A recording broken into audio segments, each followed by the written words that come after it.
Hello investors, dividend एक बहुत ही अच्छा जरिया हो सकता है आपके लिए पैसिव इनकम जनरेट करने का।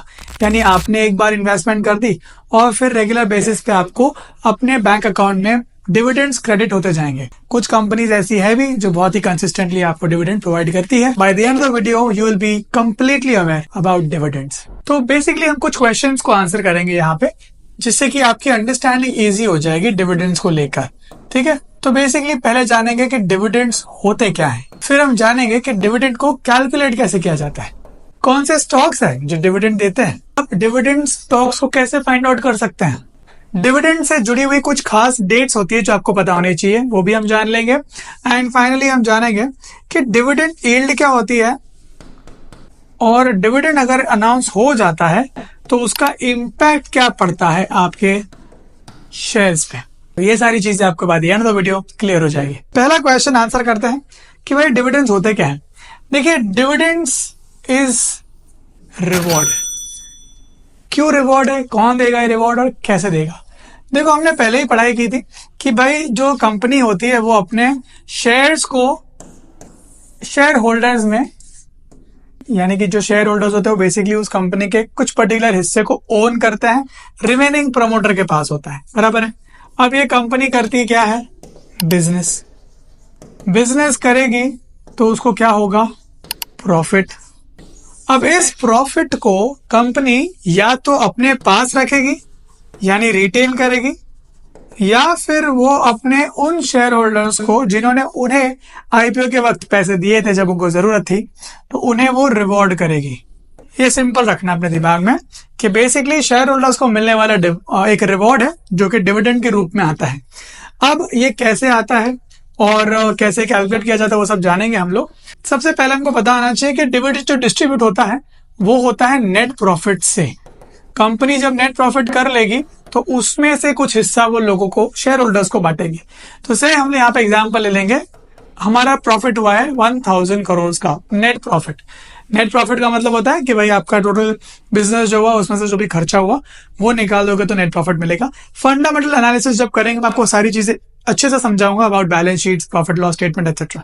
तो उसकी आपको चिंता नहीं करनी है, आपको सिर्फ सब्सक्राइब करके हर एक वीडियो को ध्यान से देखना है, क्योंकि जब सब्सक्राइब करोगे और नोटिफिकेशन बेल को दबाओगे तो आपको मेरी नेक्स्ट वीडियो अपने आप पता चल जाएगी कि वो पोस्ट हो चुकी है। तो अभी हम पहले जान लेते हैं, नेट प्रॉफिट था 1000 करोड़ का, जिसमें से कंपनी ने अपने पास 600 करोड़ रख दिया कि भाई ये अपने को बिजनेस में लगाना है तो हम ये अपने पास रखते हैं।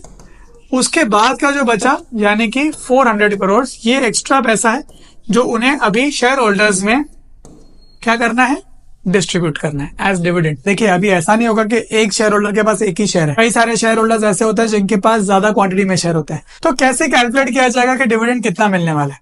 देखिए, अभी हमारे पास 400 करोड़ प्रॉफिट है, हमारे टोटल शेयर्स आउटस्टैंडिंग है 1 करोड़।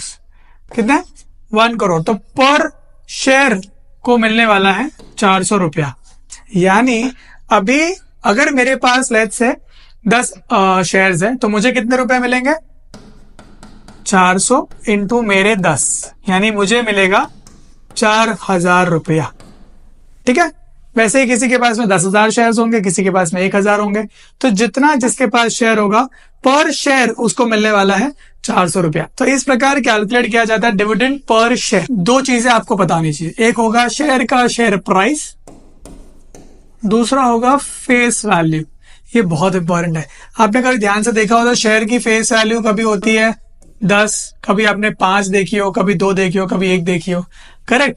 तो यहाँ पर जो आपका फेस वैल्यू है उस पर डिविडेंड अनाउंस किया जाता है। कैसे, कंपनी बोलेगी कि भाई हम लोगों ने 30% डिविडेंड अनाउंस किया। अब 30% जो अनाउंस हुआ है वो 30% किसका, ये इसका। अगर 10 का है तो हो गया 3 रुपया, अगर फेस वैल्यू आपका 5 का है तो हो गया 1.5 रुपया। ओके, तो ये आपको ध्यान रखना है कि भाई जो डिविडेंड अनाउंस होता है वो हमेशा फेस वैल्यू पे होता है। अभी हम जान लेते हैं कि कौन से स्टॉक्स है जो डिविडेंड देते हैं। स्टॉक्स को या कंपनीज को अगर आपको डिविडेंड देना है तो उसके लिए उसे कंटिन्यूअस बेसिस पे प्रॉफिट कमाने होंगे। ठीक है, उसका बिजनेस कंसिस्टेंटली ग्रो होना चाहिए, या फिर मिनिमम उसका बिजनेस ऐसा होना चाहिए जो ज्यादा गिरे ना, रिसेशन प्रूफ हो। तो वैसे कंपनीज आपको डिविडेंड दे सकते हैं। रिसेशन प्रूफ का मतलब जैसे हम कहते हैं ना कि मंदी आ गई, तो इन कंपनीज के बिजनेस को इतना अफेक्ट नहीं होता। एफएमसीजी कंपनी होगी, एफएमसीजी का मतलब होता है fast moving consumer goods, for example HUL, फिर ITC, डी मार्ट। अब इन कंपनीज का बिजनेस जो है वो कहीं ना कहीं रिसेशन प्रूफ बोल सकते हो, क्योंकि ये जो चीजें हैं जैसे कि आटा दाल ये सब चीजें तो हमको रोज चाहिए, तो वो रिसेशन में नहीं इतना अफेक्ट होता। हाँ, पर अगर लग्जरी गुड्स है जैसे कि गाड़ियां हो गई, महंगे रियल एस्टेट, वो सब चीजें अफेक्ट होती है। इसके अलावा PSU कंपनीज होती है। PSU का मतलब होता है पब्लिक सेक्टर एंटरप्राइज, ठीक है। पब्लिक सेक्टर बैंक्स हो गए, पब्लिक सेक्टर यूटिलिटी कंपनीज होती है, पावर कंपनीज जिसे हम कहते हैं, फाइनेंस कंपनीज जो कि पावर फाइनेंस करती है, एग्जाम्पल REC, PFC।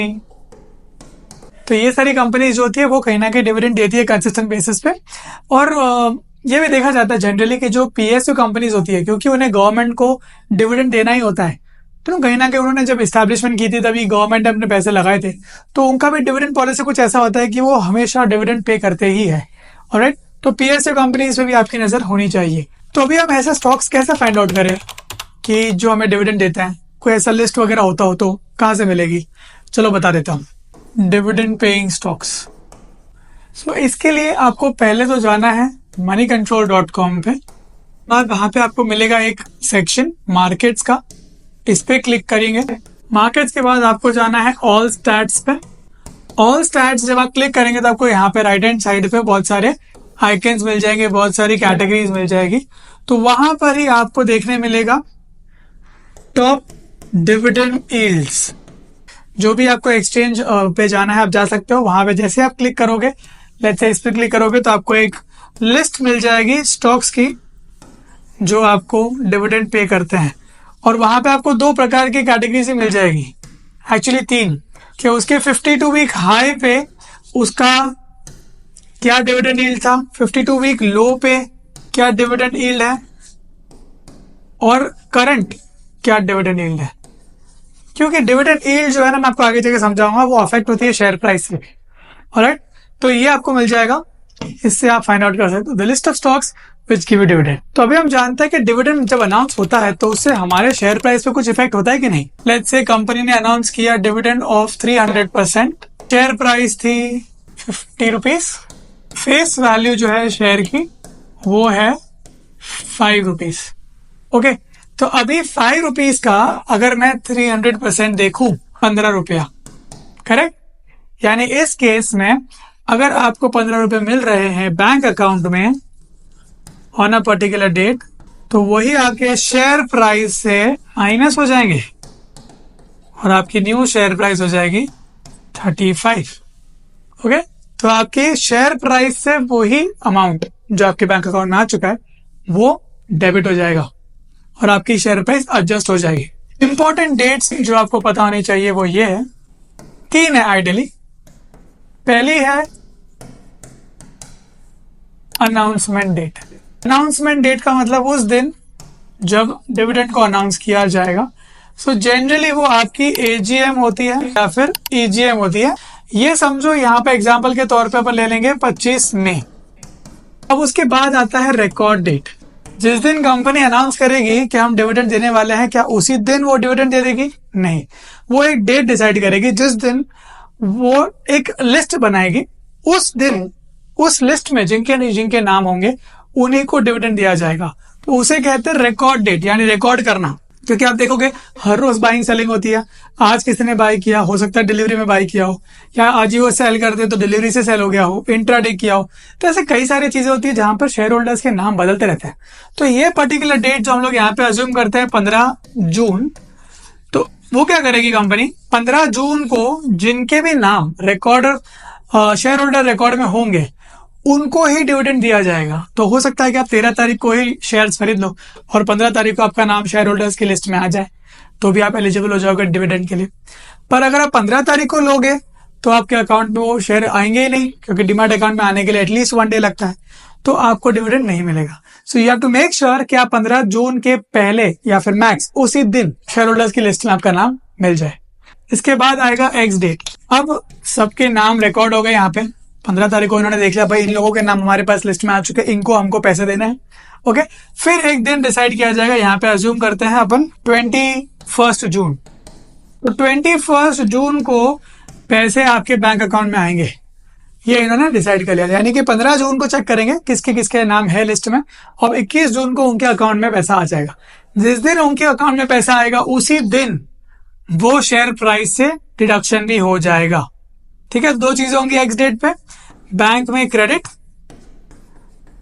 किसका, डिविडेंड का, साथ साथ में शेयर प्राइस एडजस्टमेंट। सो ये दो चीजें होती है एक्स डेट पे। तो आई होप आपको ये क्लियरली समझ में आ चुका होगा। अगर हाँ आ चुका है तो प्लीज कमेंट कीजिए यस आई अंडरस्टूड। मैं आगे बढ़ता हूँ। इसके बाद फाइनली हम जान लेते हैं कि डिविडेंड यील्ड क्या होती है। एग्जाम्पल के तौर पे अगेन जाएंगे, कंपनी का फेस वैल्यू क्या है, अभी यहाँ पे अपन लेंगे एग्जाम्पल 10 का। कंपनी ने डिविडेंड अनाउंस किया 15% का, अभी कंपनी का शेयर प्राइस चल रहा है 60 रुपीज का। तो हमें पता है कि हमें 15% ऑफ 10 रुपीज मिलने वाला है, यानी कि डिविडेंड जो होगा हमारा 1.5 रुपया, 1.5 रुपया हमें डिविडेंड मिलेगा, करेक्ट। अब यही डिविडेंड रुपीज वाला जो है, अगर हम उसे शेयर प्राइस पर लाकर उसका एक परसेंटेज निकाले, 1.5 रुपया ऑन 60 इंटू 100, 2.5% मिल रहा है, यानी ये हमारा डिविडेंड यील्ड है। अगर आपको शेयर पे लेट्स से 4% या उससे ज्यादा मिलता है ना, तो डिविडेंड यील्ड बहुत अच्छा है। एज इन 4% कंटिन्यूस बेसिस पे, कंसिस्टेंटली बोल रहा हूं मैं, ऐसा नहीं कि आज 4% है तो लेट्स से 1 साल तक उन्होंने डिविडेंड दिया ही नहीं, ऐसी बात नहीं होनी चाहिए, कंसिस्टेंट बेसिस पे देना चाहिए। तो ये थी पूरी जानकारी डिविडेंड्स के बारे में। I hope you like the video and understood everything. Please share this video with your friends, specially दोस्त जो स्टॉक मार्केट में अभी अभी आए हैं और उन्हें स्टॉक मार्केट के बारे में सब कुछ सीखना है। ठीक है, मैं आपसे मिलता हूँ अगली वीडियो में। Take care of it.